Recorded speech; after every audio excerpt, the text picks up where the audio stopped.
Good morning. Today we will study fractures and aspiration pneumonia. Under fracture we will study skull fracture, clavicle fracture, humerus fracture, femur fracture, aspiration pneumonia and ulvaca. Skull fracture you have already studied.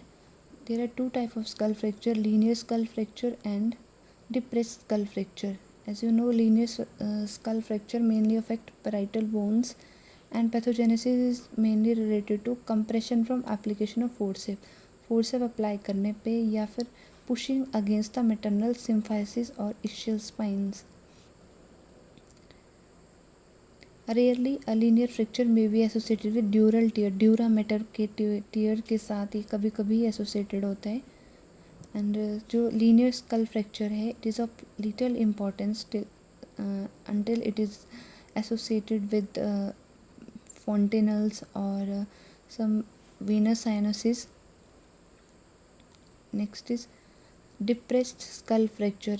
Depressed skull fracture occurs due to blunt trauma, and it is of more importance because it is associated with neurological symptoms. Indication for surgery in depressed skull fracture includes radiographic evidence of bone fragments in cerebrum. अगर brain tissue के ऊपर bone के fragments हो तो उसका surgery indicated है. Presence of neurological deficits, science of increase intracranial pressure, science of cerebrospinal fluid beneath the गैलिया. क्योंकि अब ड्यूरल टीयर हो चुका है तो सेरेब्रोस्पाइनल फ्लूइड या फिर ब्रेन टिश्यू के इंजरी की वजह से सेरेब्रोस्पाइनल फ्लूइड जो गैलियल एपोनेुरोसिस के नीचे आ जाएगा. Failure to respond to close manipulation. Indication of non surgical management. Depress skull fracture में सर्जरी कब इंडिकेटेड नहीं है? When depression is less than 2 centimetre and depression over a major venous sinus. Next is clavicular fracture. Clavicle is the most frequently fractured bone during birth, mainly during breech extraction और shoulder impaction. breech presentation में जब हम baby को पुल during delivery अगर उसको हम after delivery of this pelvic girdle जब हम उसको शोल्डर गर्डल में आर्म से पुश करते हैं तो बेबी का पुल करते हैं तो बेबी का क्लेविकल फ्रैक्चर होने के चांसेस होते हैं. और शोल्डर इम्पैक्शन, जब मैक्रोसोमिया बेबी बिग बेबी है जैसे डायबिटीज़ में तो उसका शोल्डर बड़ा होने की वजह से जब बेबी को आर्म से पुश करते हैं पुल करते हैं तो बेबी को क्लेविकल का फ्रैक्चर हो जाता है. फ्रैक्चर ऑफ क्लेविकल में occur in uncomplicated vaginal delivery. Risk factor, high birth weight such as in diabetes mellitus if present in mother, prolonged second stage of labor, third shoulder dystocia. जब baby का shoulder जो है वो birth canal में फंस जाता है, अब तो पेल्विक रिम जो फंस जाता है. Instrumental deliveries. मैनेजमेंट क्या करेंगे इसकी? Asymptomatic incomplete fracture require no treatment. अगर फ्रैक्चर इनकम्प्लीट है, ओनली ग्रीन स्ट्रिक फ्रैक्चर है और कॉम्प्लिकेशंस नहीं है तो no surgeries needed. Complete fracture are treated with immobilization of arm for 7 to 10 days.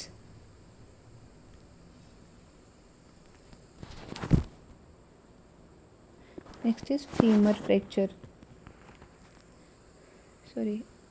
Next is humerus fracture. The reason for humerus fracture is forcible manipulation and pulling at baby's arm during delivery. And commonest site of fracture is junction of upper 1/3 and lower 2/3. जहाँ पे femur का अपर 1/3 और lower 1/3 join करता है वो side जो maximum chances हैं fracture के. डायग्नोसिस कैसे करेंगे? Pain and limitation of movements of affected limb. Asymmetric Moro reflex on the side of this fracture. Crepitus at the site of fracture. अब ये crepitus क्या है? Crepitus is sound produced due to friction between bone and cartilage at the site of fractured bone. Radiographically for example X ray से हम find out कर सकते हैं, ultrasonography. Management, strapping of arm by side of chest for 2 weeks is recommended for immobilization. Management, in infant with more then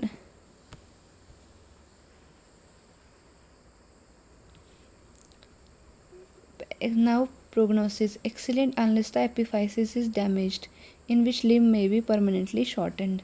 epiphysis से ही जो bone है वो grow करता है, अगर एपिफाइसिस को डैमेज हो तो लिम्ब जो है परमानेंटली शॉर्ट रह जाएगा। Next is femur fracture, rare and is cause by forcible manipulation of leg during breech presentation. इसकी डायग्नोसिस कैसे करेंगे, एक्सरे से, यूएसजी से। Management, spontaneous healing with excess callus formation occurs without splint.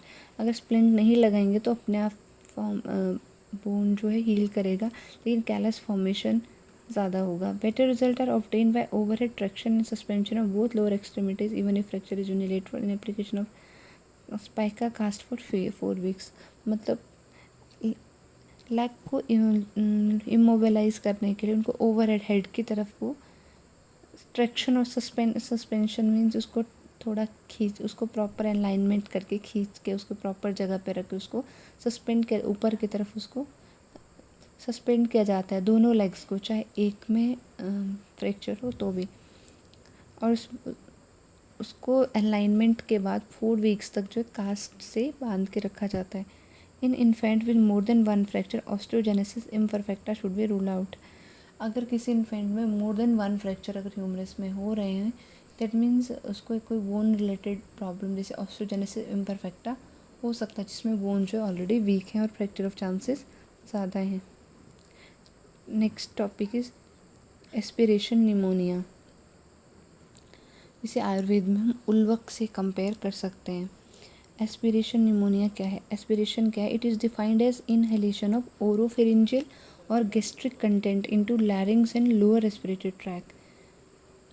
मतलब stomach के या फिर ओरोफेरिंग्स के कंटेंट को जो बेबी इनहेल कर लेता है लैरिंग्स में और लोअर रेस्पिरेटरी ट्रैक में, फॉर एग्जांपल ब्रोंक्यूल्स, लंग्स, तो उसको एस्पिरेशन कहा जाता है। But is aspiration pneumonia, it is an infectious process cause by inhalation of oropharyngeal secretion that are colonised by pathogenic bacteria. अब जो सिक्रेशन एस्पिरेट किया उसके अंदर जो बैक्टीरिया है उनके वो वहाँ पे इन्फेक्शन कर देते हैं लोअर रेस्पिरेटरी ट्रैक में, उसे एस्पिरेशन निमोनिया कहा जाता है। लंग पैरेन्काइमा की इन्फ्लेमेशन कर देते हैं और जो गैसेस एक्सचेंज में प्रॉब्लम करता है, इसलिए इसे एस्पिरेशन निमोनिया कहा जाता है। Mainly 2 type of aspiration pneumonia are there. First is meconium aspiration syndrome, ये तब भी हो सकता है जब बेबी यूट्रस में है या ड्यूरिंग डिलीवरी हो सकता है, इसलिए इसे इंट्रानेटल या इंट्रापार्टम भी कहा जाता है।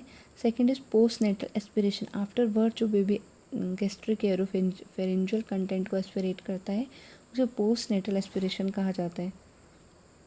First is meconium aspiration syndrome. As you know, meconium is the black color stool excreted by baby on day 1। अगर baby due to distress baby जो है यूट्रस में या ड्यूरिंग डिलीवरी जो है मिकोनियम पास कर देता है और मिकोनियम एमनियोटिक फ्लूइड के साथ मिलकर अगर बेबी एस्पिरेट करता है तो चांसेस है मिकोनियम एस्पिरेशन सिंड्रोम के। Now it is most common cause of respiratory distress in term and post term baby. Post term baby में मैक्सिमम चांसेस होते हैं मिकोनियम स्टेन लाइकर के एंड मिकोनियम एस्पिरेशन सिंड्रोम के। Intrauterine passage of meconium in amniotic fluid is an indicator of fetal distress and 10 to 20 जितनी भी delivery है उनमें 10 to 20% delivery में babies are born with meconium stain amniotic fluid.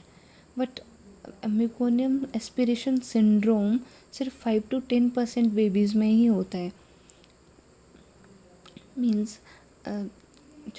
क्योंकि जो meconium एक strong mucosal irritant है, जब baby meconium stain amniotic fluid के साथ डिलीवर होता है तो वो चांसेस है बेबी एस्पिरेट कर लेता है और वो मिकोनियम एस्पिरेशन सिंड्रोम में डेवलप हो जाता है। और चांसेस कब हैं ज़्यादा, जब मिकोनियम थिक हो, बेबी टर्म हो या पोस्ट टर्म हो, और oropharyngeal suction before first breath in meconium stain amniotic fluid वाले बेबी में ना किया जाए तो। इसकी पैथोफिजियोलॉजी क्या है? Airway obstruction by meconium aspiration leading to distal atelectasis means जो म्यूकोनियम है वो एक पर्टिकुलेट मैटर है, वो एक पार्टिकल है, वो जाके मैकेनिकल ऑब्स्ट्रक्शन कर देता है एयरवे में, जिस वजह से वहाँ से आगे के जो लंग पार्शियल और कंप्लीट कलेप्स ऑफ लंग कर देता है। जो वहाँ से आगे के जो एयरवे है, मीन्स जहाँ पे जाके म्यूकोनियम फंस गया वहाँ से आगे का जो एयरवे है या जो लंग टिश्यू है उसका कंप्लीट और पार्शियल कलेप्स कर देता है। एटेलेक्टेसिस इज कंप्लीट और पार्शियल कलेप्स ऑफ लंग और a part of lung. Chemical pneumonitis, as you know, this meconium is chemical irritant, and this it releases due to its impact on lung parenchyma. It releases inflammatory mediators which cause chemical pneumonitis, well, inflammation of this lung parenchyma. Third is surfactant injury. This meconium has cytotoxic effect, that is it is toxic to cells. So as you know, type 2 cells of the lungs are called Clara cells, and they are responsible for secretion of surfactant, and due to this meconium the type 2 cells or the Clara cell are injured, and there is secondary surfactant deficiency. And there is pulmonary hypertension due to pulmonary vasoconstriction. This meconium leads to pulmonary vasoconstriction due to its irritant effect, so then it will lead to pulmonary hypertension. That is, and last is secondary infection. And this meconium stained liquor may be colonized by bacteria, and it may lead to secondary infection also. Now clinical manifestation, most common in term babies. I have already told, this meconium aspiration syndrome is more common in term and post-term babies, and it is rare in preterm babies. It presents with respiratory distress after 4 to 6 hours of birth. मतलब एक बार baby ने म्यूकोनियम aspirate कर लिया तो म्यूकोनियम aspiration syndrome develop होने में 4 to 6 hours लगते हैं. Signs of secondary bacterial pneumonia like fever, lethargy, etc. Diagnosis, meconium stain amniotic fluid delivery की हिस्ट्री होगी, एंड म्यूकोनियम स्टेन स्किन या कॉर्ड जो है म्यूकोनियम स्टेन होंगे. रेडियोलॉजिकल साइन, चेस्ट एक्सरे में बायलेटरल पेरीहाइलर और diffuse coarse opacities. Perihilar means जो lung का हाइलम है उसके अराउंड ओपेसिटीज़ होंगी. डिफ्यूज़ या लंग में कहीं भी ओपेसिटीज़ होंगी. Patchy emphysema and atelectasis means collapse of the lung parenchyma in patches, which will represent white patch. Patchy emphysema or atelectasis. Pneumothorax consolidation due to this emphysema or atelectasis will represent as hyperinflation, more blackish part in the X-ray, and pneumothorax consolidation will appear as a white patch in the X-ray. So next we will see the X-ray. In right upper lobe you can see there is white patch instead of this black color lung tissue. This is due to patchy consolidation. Management. All babies are born with meconium stone amniotic fluid should be X-rayed at 4 to 6 hours, because it takes 4 to 6 hours to develop the changes in lung parenchyma, and they should be observed for respiratory distress till 24 hours. Respiratory distress, how we will observe for respiratory distress? There will, in respiratory distress, the RR in newborn baby will be more than 60. There is a nasal flaring, grunting, suprasternal, infrasternal retraction will be there. In established meconium stain meconium aspiration syndrome, baby should be given proper oxygen supply, and oxygen saturation should be maintained. Antibiotic to prevent or treat secondary infection, chest physiotherapy, and supportive measures like fluid and electrolyte balance or proper nutrition. Prevention, as I have already told you during resuscitation procedure, that if amniotic fluid is stained with meconium, then bag and mask ventilation should not be given in the starting. First, the trachea should be suctioned under endotracheal laryngoscopic evaluation means जब भी बच्चा amniotic जो उसका fluid है meconium stand हो तो baby को पहले बैग एंड मास्क वेंटिलेशन नहीं देना है, चाहे उसको रेस्पिरेटरी डिस्ट्रेस है तो भी। लैरिंगोस्कोप के विजुअलाइजेशन के अंडर हमने पहले बेबी के ट्रैकिया को एस्पिरेट करना है, उसके बाद बेबी को बैग एंड मास्क वेंटिलेशन देना है। Next is postnatal aspiration. This complication, which is readily preventable, is unfortunately common in center where trained nurses and personnel are not available for care of high risk babies. मतलब high risk babies के लिए जहाँ train personal नहीं है वो baby की during feeding वो aspirate कर सकता है फीड को। इन्फेंट सेकेंडली जो इन्फेंट सक तो कर सकते हैं पर उनको स्वेलोइंग में प्रॉब्लम है ड्यू टू इमेच्योरिटी, जैसे इमेच्योर या प्री मेच्योर बेबी में सक स्वेलो सक और स्वेलो में प्रॉपर कोऑर्डिनेशन नहीं होता, इसलिए बेबी एस्पिरेट कर लेता है। Next is defective nasopharyngeal mechanism such is cleft palate में चांसेस एस्पिरेट करने के। Macroglossia when lung is large in size.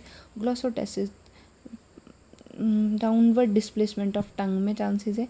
यूसोफेजियल atresia when oesophagus is not properly formed and it is not properly attached to stomach, and there is a fistula between trachea and esophagus, so the during feeding, just after feeding, the content in esophagus will travel to trachea and it will lead to postnatal aspiration, and the babies get generally choked and develop aspiration. Second is diagnosis, and now is diagnosis. History of choking or regurgitation of feed followed by sudden dyspnea and cyanosis. Dyspnea is difficulty in breathing, cyanosis bluish discoloration of the skin. Milk may be sucked from air passage. अगर baby ने milk aspirate किया है तो baby को milk को सक कर सकते हैं with the help of feeding tube और some ET tube. Localized crepitation evidence of atelectasis on clinical and radiological examination. अगर हम उसको स्टेथोस्कोप से सुनते हैं तो हमें क्रेपिटस सुनाई देंगे, क्रेपिटेशन सुनाई देगी, और on radiological evaluation there will B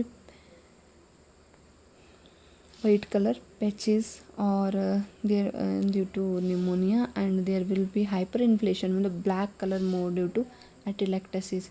aspiration pneumonia most commonly involve right upper lobe area.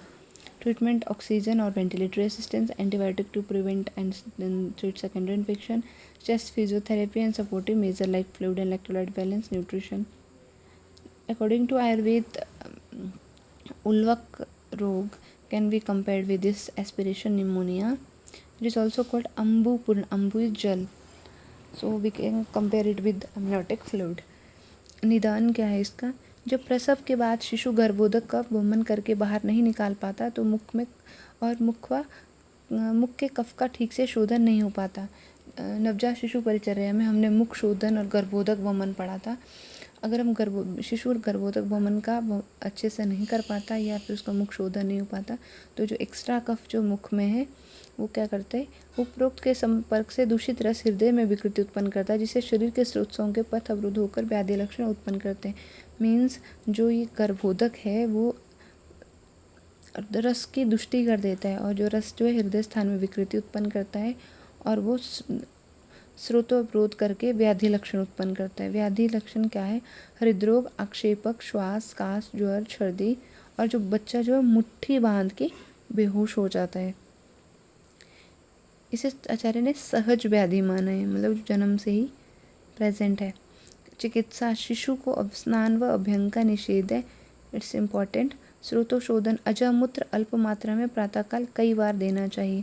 स्रोतो विशोधनम प्रातस्मिन् अनंतर पानकम विदित्या शागलम मूत्रम पान अभ्यंगो च वर्जेत. इसमें छागलम मूत्रम इज अजामूत्र. नेक्स्ट इज शशक घृत का प्रयोग. बिलवादी घृत का प्रयोग है. बिलवादी घृत के लिए लिखा हुआ उल्वक रोग, गुल्म, हिचकी, वात जनित रोग और वात प्रधान पांडु रोग का नाश हो जाता है. स्वस्थ शिशु को पुष्ट करता है. वैशज्य रत्नावली ने क्या लिखा है?